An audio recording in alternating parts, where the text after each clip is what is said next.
여러분들 혹시 가상화폐에 대해서 들어보셨나요?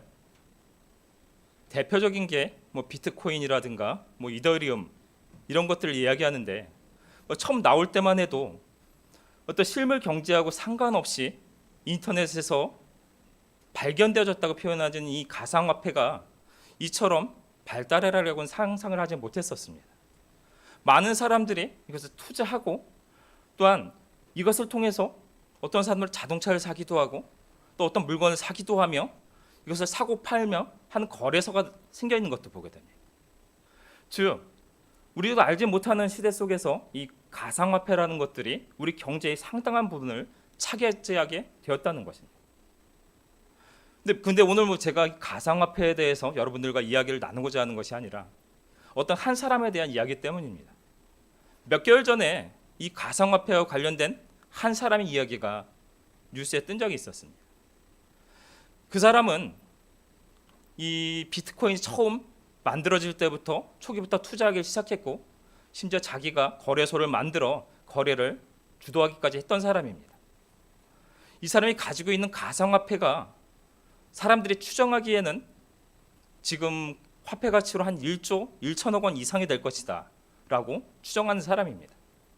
좀 이름이 좀 어렵던데 루마니아 사람으로 포체스큐라고 하는 사람인데 뭐 이 사람의 기사가 떴었습니다. 이 사람이 어느 날 코스타리카에 있는 해변에서 아침에 수영을 하다가 조류에 휘말려 죽었다는 것입니다. 문제는 여기서 시작됩니다. 우리가 은행에 돈을 저금해 놓으면 갑자기 사실은 죽더라도 그거에 상속권을 가진 사람이 그 상속권을 증명하는 서류를 은행에 내기만 하면 그 모든 재산을 내어주는 것을 아실 것입니다. 근데 가상화폐는 좀 다릅니다. 가상화폐는 그 보안이 생명입니다. 거래소에 있는 사람들조차도 그 사람이 가지고 있는 그 가상화폐를 저금해 놓는 전자 지갑의 비밀번호를 알지 못합니다. 그러다 보니까 만일 그 사람이 그 전자지갑에 1,000억이 있든 2,000억이 있든 만일 비밀번호를 잊어버리면 본인도 그 돈을 찾지 못합니다. 그래서 그 기사와 함께 나온 이야기가 무엇이냐면 그 사람이 지금 전자지갑에 최소한 1조 1천억 원 이상의 가상화폐가 들어있는데 만일 그와 같이 갑작스럽게 죽음을 예견하지 못한 상태에서 누군가에게 그 비밀번호를 가르쳐주지 않았다면 그 엄청난 재산은 누구도 찾을 수 없는 상태로 사장되어 버리고 말 것이다 라는 것이었습니다. 만일 그의 인생의 삶이라는 것들이 그처럼 허무하게 사라질 것을 알았다면 그가 그처럼 자신의 재산을 관리했을까요? 그는 아마 그날 아침도 굉장히 여유로운 삶을 누렸을 겁니다. 그 풍성한 자신의 자산을 가지고 자신의 모든 삶 속에 풍성함을 누리고 그 아침에도 여유 있게 일어나 아침 수용을 즐기며 자신의 풍성한 삶을 칭송했을지도 모릅니다. 그런데 그 다음 순간 자신의 생명은 하나님께서 걷어가 버리고 마르셨다는 것입니다. 결국 인간의 생명이라는 것은 단 한치도 그 다음에 자신의 삶을 돌아보지 못하는 것이 인간의 삶입니다. 뭐 저 멀리 갈 필요도 없이 뭐 실명을 거론하면 좀 그렇겠지만 삼성의 뭐 그 분이었 우리나라에서 가장 부자였다고 하는 그분이 어느 날 갑자기 뇌출혈로 쓰러져 병원에서 한 번 나와보지 못하고 죽은 것을 아실 겁니다. 그 사람 우리나라에서 가장 부자였다라고 칭해지는 사람입니다. 근데 어느 순간 그처럼 뇌출혈 쓰러질 것이라고 본인도 알지 못했을 것입니다.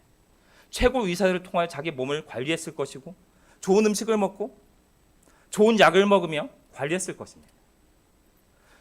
자신의 그 엄청난 부를 통해서 오래 살기 위해서 노력했을 것이라는 뜻입니다.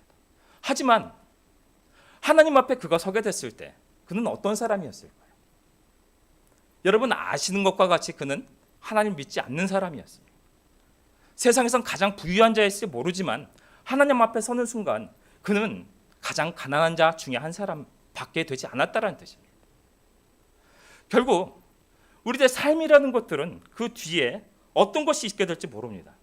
그러나 우리 사람들은 보통 우리의 노력과 힘과 물질로서 우리의 삶이 개척할 수 있다고 생각하지만 결국 우리들의 결론으로 나타나는 것은 우리의 모든 인생이라는 것들은 하나님 손에 들어있다는 결론밖에 나지 않는 것입니다. 그러나 하나님을 모르는 많은 사람들은 바로 이처럼 하나님을 믿고 하나님을 따르며 내세의 소망 속에 살아가는 삶을 허탄하게 여깁니다. 고린도전서 1장 18절, 십자가의 도가 멸망하는 자들에게는 미련한 것이요 구원을 받는 우리에게는 하나님의 능력이라. 우리는 그 복음을 믿고 바로 내세를 바라보며 우리에게 주신 그 복음이 우리를 구원으로 이끌어내는 하나님의 능력이라 믿습니다. 그러나 세상의 많은 자들은 이 세상 가운데 자신의 힘으로, 물질의 자신 힘으로 그 물질만을 바라보며 살아가고 있다라는 뜻입니다. 사실 오늘 이 12장에서 이 성경 말씀이 예수님께서 이처럼 하나님을 알지 못하고 세상 가운데 살아가는 자들에게 주시는 말씀입니다. 12장의 전반부를 바라보면 예수님께서 한 지역에 가셨을 때 수만 명이 예수님을 찾아 나왔다고 말합니다. 예수님이 그들에게 가르치셨습니다. 너희들이 삶을 살아가는 데 있어서 바로 이 세상에서밖에 영향을 끼치지 못하는 그런 인간들을 두려워하지 말고 바로 더 중요한 것을 찾으라는 것입니다. 누가복음 12장 5절, 마땅히 두려워할 자를 내가 너에게 보이리니 곧 죽인 후에 또한 지옥에 던져넣는 권세 있는 그를 두려워하라. 내가 참으로 너에게 이르노니 그를 두려워하라. 너희 삶에서 우선순위가 있다라는 것입니다.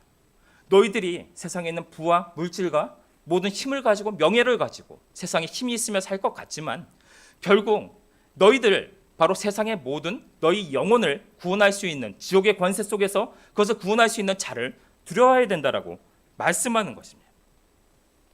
그때 한 사람이 형과의 재산 분배를 문제를 가지고 예수님 앞에 나와 구하는 것을 보게 됩니다. 그의 자세한 상황에 대해서는 성경에서 말하고 있지 않습니다.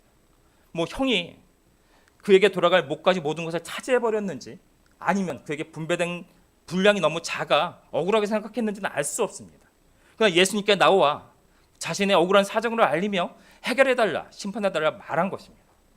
근데 예수님께서 그에게 말씀합니다. 내가 너희에게 온 것은 바로 이처럼 세상의 것을 심판해주고 너희 물질적인 것을 해결해주러 온 것이 아니라는 것입니다. 누가복음 12장 14절과 15절에서 말씀합니다. 이르시되 이 사람아 누가 나를 너희의 재판장이나 물건 나누는 자로 세웠느냐 하시고 그대에게 이르시되 상가 모든 탐심을 물리치라. 사람의 생명이 그 소위 넉넉한데 있지 아니하니라 하시고 예수님 그 사람에게 말합니다. 내가 너희에게 온 것이 너희들이 물질적인 문제를 해결해주고 너희들에게 먹을 것을 주며 너희 병 고치러 온 것이 아니라는 뜻입니다. 그것은 하나의 자신의 권능을 보여주는 것일 뿐이며 결국 근본적인 것은 바로 영혼의 문제를 위해서 왔다라는 것입니다. 내가 너희에게 줄 수 있는 더 좋은 것들이 있는데 너희는 나에게 나와 바로 물질적인 문제를 해결하고자 원한다라는 것입니다. 그래요. 상가 모든 탐심을 물리치라고 말합니다. 세상의 넉넉함이 너희 생명을 구원할 수 없다라는 것입니다. 우리가 가장 중요한 것이 무엇입니까? 우리가 아는 물질을 가졌을지라도 우리 건강이 나빠지면 그 모든 재산 허비해서라도 우리 건강을 찾고자 합니다. 어째서입니까? 우리 건강이 나빠졌을 때 우리에게 다가오는 죽음이 두렵기 때문입니다. 결국 우리에게서 가장 중요한 것은 물질이 아니라 물질보다 건강이며 건강 이후에 있는 우리의 영혼의 문제가 가장 중요함을 우리들은 알고 있다는 것입니다. 하지만 이 세상에 우리가 살아가면서 반대로 살아가는 것들을 보게 됩니다. 가장 먼저 물질을 위해서 살아갑니다. 또한 그 다음에 챙기는 것이 자신의 건강의 문제를 챙기는 것들을 보게 됩니다. 정작 제일 중요하게 우리의 영혼의 문제에 대해서는 가장 등한시하며 살아가는 삶을 살고 있다는 것입니다. 예수님 앞에 나와서 우리가 구할 수 있는 것이 무엇입니까? 바로 가장 좋은 것은 바로 우리의 영혼의 문제를 해결하여 우리가 영혼의 구원함을 받아 하나님 나라에서 살아가는 자가 되는 것일 것입니다. 하지만 많은 사람들이 예수님의 앞에 나와 자신의 재산 문제를 이야기합니다. 자신의 성공 문제를 이야기합니다. 그것을 통해서 가장 우선순위에 있는 문제를 우리가 모르고 살아간다는 뜻입니다. 사실 성경에서 재산의 문제를 부정적으로 바라보지 않습니다. 욥의 문제가 그렇습니다. 또한 아브라함과 이삭에게, 솔로몬과 다윗에게, 하나님 관계 속에서 바르게 된 자들에게 또한 하나님께서 많은 축복을 내려주시는 모습을 보게 됩니다. 우선순위에 문제가 걸려 있다는 것입니다. 하나님과 관계가 먼저이며 그 관계 속에서 그 영혼의 문제를 해결한 자가 하늘 속에 살아갈 때 축복이 더해진다는 뜻입니다.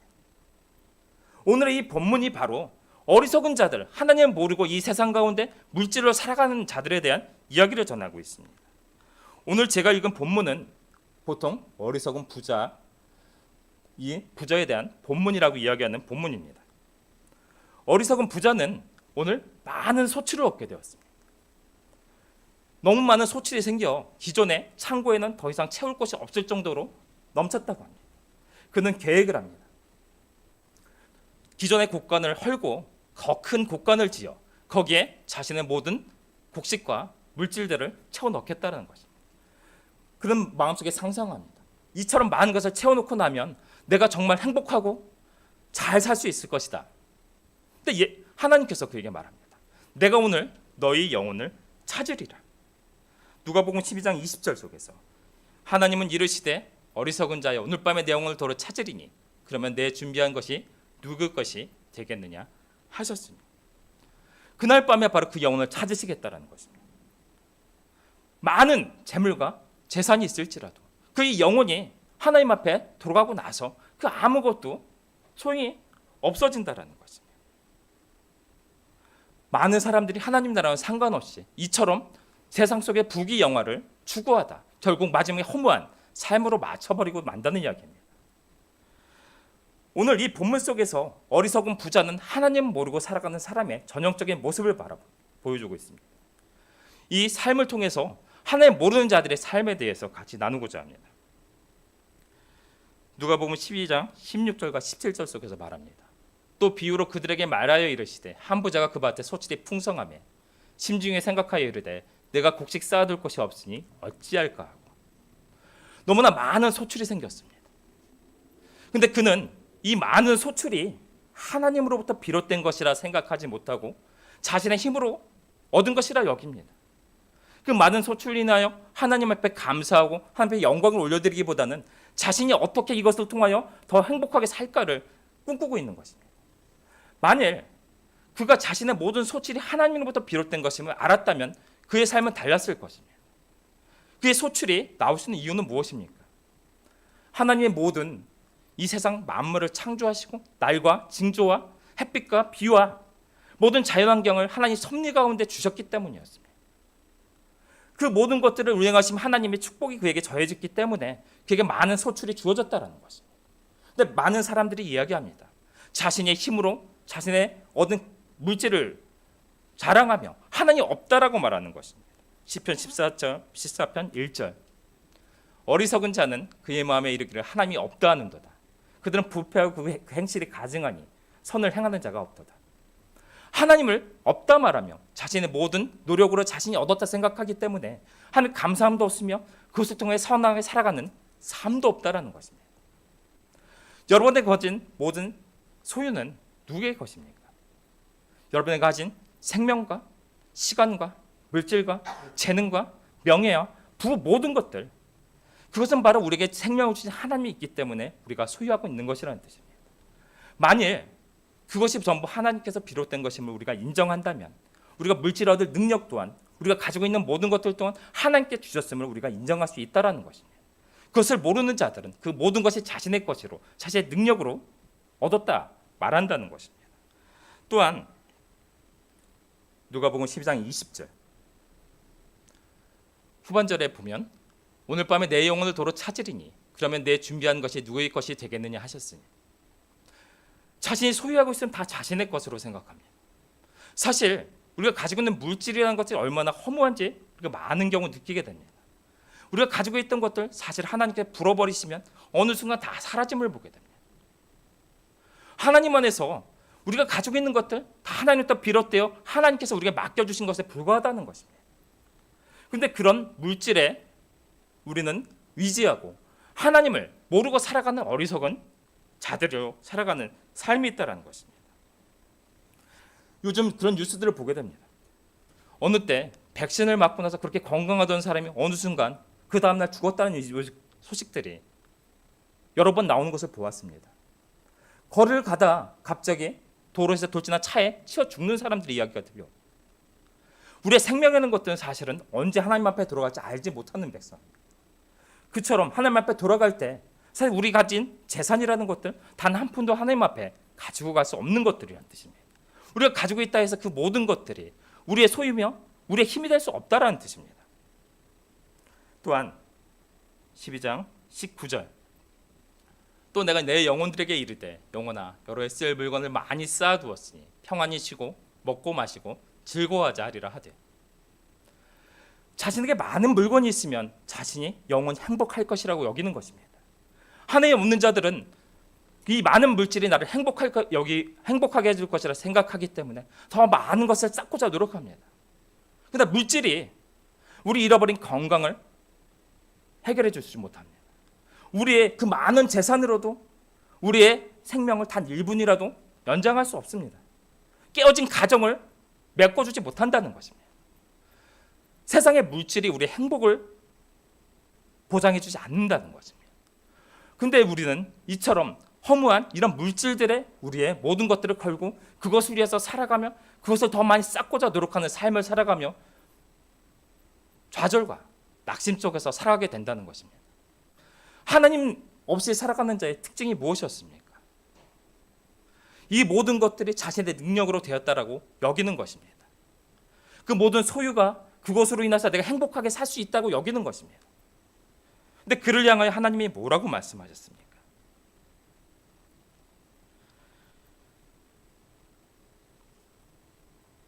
내 영혼을 내가 찾으리니 어느 날 하나님께서 그 영혼을 찾게 되시면 그 영혼에 이 세상 속에 가진 모든 것들은 그게 아무런 도움이 되지 못한다는 것입니다. 또 하나 우리가 봐야 될 것이 있습니다. 오늘 이 부자에게 하나님께서는 내 영혼을 오늘 밤에 내가 찾겠다고 말씀합니다. 찾는다는 것은 무엇인 뜻입니까? 내 것을 내가 다시 찾아오겠다는 것입니다. 결국 이 부자는 자신의 생명과 재산과 모든 것이 자기 것으로 생각했지만 하나님은 바로 내 영혼은 바로 나의 것이지만 내가 너에게 주어 이 살아가는 동안 너에게 맡긴 것이라고 말하는 것입니다. 너희는 그저 이 세상 속에 살아가는 동안 너희 생명을 맡겨준 그것을 관리하며 살아가는 청지기일 뿐이라고 말합니다. 그처럼 청지기로서 이 세상 속에 영혼을 받아 살아가는 자, 그 가진 모든 재산과 물질과 재능 또한 바로 너희가 이 세상에 살아가는 동안만 내가 너에게 허락해준 바로 너희들에게 있어서 내가 어느 날 너희 영혼을 찾게 되면 그 모든 것들을 하나님 앞에 다시 돌려드려야 될 것에 지나지 않는 삶이라고 말하고 있는 것입니다. 그런데 이것을 알지 못하고 살아가는 자를 향하여 하나님께 말씀합니다. 누가복음 12장 21절 자기를 위하여 재물을 쌓아두고 하나님께 대하여 부여하지 못한 자가 이와 같으니라. 하나님께서 말씀합니다. 세상에서 자기 물질만을 위해서 살아가는 자, 그것이 자기 행복을 보장해주고 자신의 영혼을 행복하게 해줄 것이라 믿는 자, 세상에 대해서 부유할지 모르지만 하나님 앞에서는 가난한 자라고 말하고 계시는 것입니다. 너희들이 바로 이 세상 속에 살아갈 때 그것이 행복을 가져다 주고 가지만 하나님 앞에서 부유하지 못한 자, 하나님 앞에서 가난한 자로서 너희가 살아가고 있다고 말씀하는 것입니다. 하나님 앞에 부유하다는 것은 보물을 땅에 쌓아두는 것이 아니라 하나님 앞에 쌓아두는 자를 말합니다. 오늘 누가복음 12장 33절에서 부유한 자에 대해서 말씀하고 있습니다. 너희 소유를 팔아 구제하여 낡아지지 않는 배낭을 만들라. 곧 하늘에 둔 바 다함이 없는 보물이니 거기는 도둑도 가까이 하는 일이 없고 좀도 먹는 일이 없느니라. 너희들이 그 재산을 세상 속에 쌓아두는 자가 되지 말고 하나님 앞에 쌓아두는 자가 되라는 것입니다. 그 방법이 무엇입니까? 마태복음 19장을 보면 한 부자 청년에 대한 이야기가 나오는 것을 보게 돼요. 그럼 예수님께 나와서 영생을 대해서 물었습니다. 어떻게 하면 영생을 얻을 수 있습니까? 어떻게 하면 영원 구원을 얻을 수 있겠습니까? 예수님께서는 그에게 말합니다. 모든 계명을 지키라. 그는 기쁘게 대답합니다. 내가 모든 계명을 지켰습니다. 예수님께서 그러자 하나 더 나아가 너는 너희 모든 재산을 팔아 가난한 자들에게 주고 너는 나를 따르라. 그러면 하늘의 복가 너희에게 넘치리라. 어떻게 되었습니까? 그는 하나님의 말씀을 지키며 계명을 지키는 데는 성공했지만 물질의 벽을 넘는 데 실패했습니다. 물질의 위지가 하나님에 대한 그 믿음보다 더 컸다라는 것입니다. 예수님께 분명히 말합니다. 세상 속에 너희가 보화를 쌓지 말고 바로 선한 목적으로 너희 재물을 사용하는 자가 되라는 것입니다. 너희들이 세상 가운데 너희를 위하여, 너희를 스스로를 위해서만 사랑이 없는 자로 살아가며 세상에 보화를 쌓아 자신의 영혼을 만족하게 하고자 할지라도 결국 그런 삶은 하나님 앞에서 가난한 자감이며 오히려 그 재산으로 세상에서 가난한 자들 구제하며 선한 목적으로 사용하는 그 자가 하늘의 보화를 쌓으며 하늘의 보화가 넘치는 축복받은 삶을 살게 된다고 말하는 것입니다. 너희가 바로 이 세상 속에서 부유한 자가 아니라 하나님 앞에서 부유한 삶을 살아가라는 것입니다. 하나님 앞에 부유한 삶을 살아가는 방법은 무엇입니까? 첫 번째, 하나님과 동행하며 하나님 경배하는 삶을 살아가는 것입니다. 하나님을 아는 자가 되어야 합니다. 호세아 4장 6절을 보면 내 백성이 지식이 없으므로 망하는도다. 내가 지식을 버렸으니 나도 너를 버려 내 제사장이 되지 못하게 할 것이요. 내가 내 하나님의 율법을 잊었으니 나도 내 자녀들을 잃어버리리라고 말합니다. 내 백성이 나를 모른다는 것입니다. 나를 몰라 나를 버리고 세상 가운데 살아간다고 말합니다. 그런 자 내가 너도 버리겠다고 말씀합니다.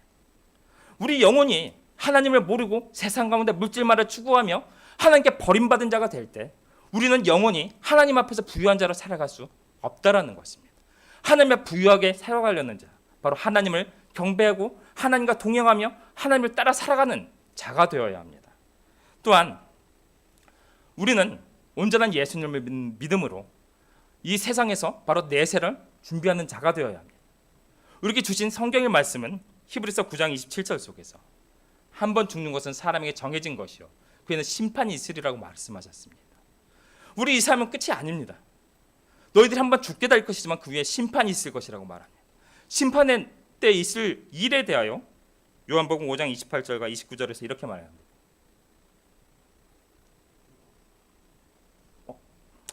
제가 읽어드리겠습니다. 이를 놀랍게 여기지 말라. 무덤 속에 있는 자가 다 그의 음성을 들을 때가 오나니 선한 일을 행한 자는 생명의 부활로 악한 일을 행한 자는 심판의 부활로 나오리라. 마지막 심판 때 이런 일이 있게 될 것이라 말합니다. 선한 일을 행한 자는 바로 생명의 부활로 악한 일을 행한 자는 바로 심판의 부활로 나오게 될 것이다. 너희가 영원한 삶이냐 영원한 지옥의 삶이냐가 결정된다라는 것입니다. 선한 일은 무엇입니까? 요한복음 16장 9절에서 말합니다. 죄에 대해서라면 그들이 나를 믿지 아니하는 것이라고 말합니다. 가장 선한 일, 바로 예수님을 온전히 믿음으로 바로 영혼의 구원함으로 얻어 하나님 앞에서 살아가는 그 삶이 가장 근본적인 우리에게 선한 일이라는 것입니다. 영혼의 구원함을 받고 이 세상에서부터 하나님의 나라를 준비하여 살아가는 삶이 그 영혼을 구원을 얻는 그 삶이 바로 하나님 앞에서 부유한 자의 삶이라는 것입니다. 그처럼 그 모든 것을 깨달은 자, 바로 인생의 목적을 분명히 알아야 합니다. 고린도전서 10장 31절. 그런즉 너희가 먹든지 마시든지 무엇을 하든지 다 하나님의 영광을 위하여 하라. 우리가 주어진 모든 것이 하나님으로부터 비롯된 것임을 알고 그 영광을 위해서 살며 그를 경배하며 우리가 그 내세를 준비하며 살아갈 때 우리는 이 세상에서 하나님의 영광을 위해서 살아가게 되는 것입니다. 우리가 살아가는 모든 삶의 순간순간이 하나님 위해서 살아가는 삶이 된다는 것입니다. 그처럼 살아갈 때 하나님께서 우리의 영혼을 복되다, 바로 하나님 앞에서 부유한 자다라고 말씀하게 되는 것입니다. 하나님께 부유한 자, 하나님을 경배하며 하나님과 동행하며 하나님의 뜻을 따라 바로 그 가운데 하나님의 온전한 예수님이라는 믿음 가운데 살아가는 자, 그 속에서 하나님 영광을 살아가는 자가 하나님 앞에서 부유한 자라고 말씀합니다. 오늘 결론적인 말씀 구절을 같이 좀 나누겠습니다. 디모데전서 6장 17절에서 19절의 말씀 여기 좀 함께 합독하도록 하겠습니다. 내가 이 세대에서 부한 자들을 명하여 마음을 높이지 말고 정함이 없는 재물에 소망을 두지 말고 오직 우리에게 모든 것을 후히 주사 누리게 하시는 하나님께 두며 선을 행하고 선한 사업을 많이 하고 나눠주기를 좋아하며 너그러운 자가 되게 하라. 이것이 장래의 자기를 위하여 좋은 터를 쌓아 참된 생명을 취하는 것이니라. 아멘. 우리의 소망을 세상에 두지 말라는 것입니다. 우리의 소망은 오직 하나님께 두며 우리가 이 세상 가운데 살아갈 때 바로 선하게 우리의 모든 물질과 우리 재능으로 선한 일들을 하며 하나님의 영광을 위해서 살아갈 때 바로 우리 참된 생명이 이어진다는 것입니다.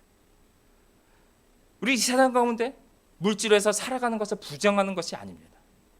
열심히 살아 많은 부를 축적하는 것이 부정하는 것은 아닙니다. 성경에서는 그처럼 쌓아진 물건을 어떻게 선용하는 것을 말합니다.